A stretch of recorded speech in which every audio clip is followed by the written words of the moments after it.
रोज रोज उगत रही 5 बजे भोर। हे सूरज देव आज काहे कैली इतनी देर। हे आदित्य मल भैले अरगिया के भेर। हे आदित्य मल रोज रोज उगत रही 5 बजे भोर।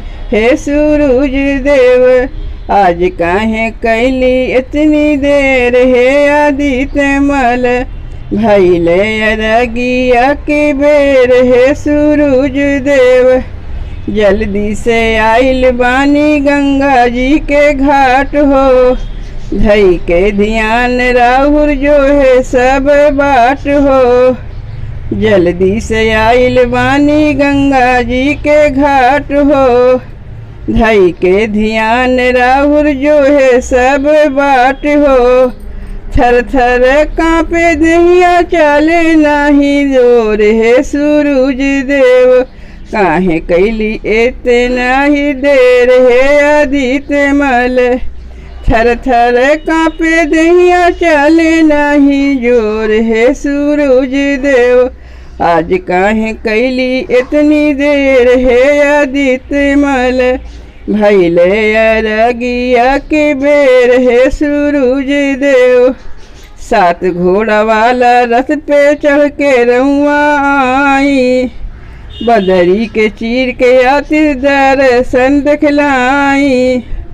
7 घोड़ा वाला रथ पे चढ़ के रउआ आई। बदरी के चीर के आदित्य दर्शन देखलाई। ललकी किरनिया से अपना कर दिया जोर। हो सूरज देव भैले अरगिया की भेर। हे आदित्य मल ललकी किरनिया से अपना कर दिया जोर। हे सूरज देव भैली अरगिया की बेर। हे आदित्य मल भूखल पियासल बाटी करेली पुकार हो। दर्शन दे के करी अरग स्वीकार हो। भूखल पियासल बाटी करेली पुकार हो। दर्शन दे के करी अरग स्वीकार हो। अम्मा जी कहेली नहीं बना एक कठोर। सूरज देव अम्मा जी कहेली बना नहीं तू कठोर। सूरज देव आज काहे कैली इतना बेर।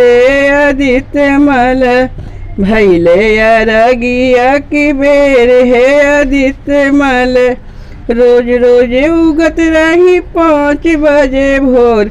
हे सूरज देव आज काहे कैली इतनी देर। हे आदित्य मल भैले अरगिया की बेर। हे आदित्य मल भैले अरगिया की बेर। हे आदित्य मल भैले अरगिया की बेर। हे आदित्य मल।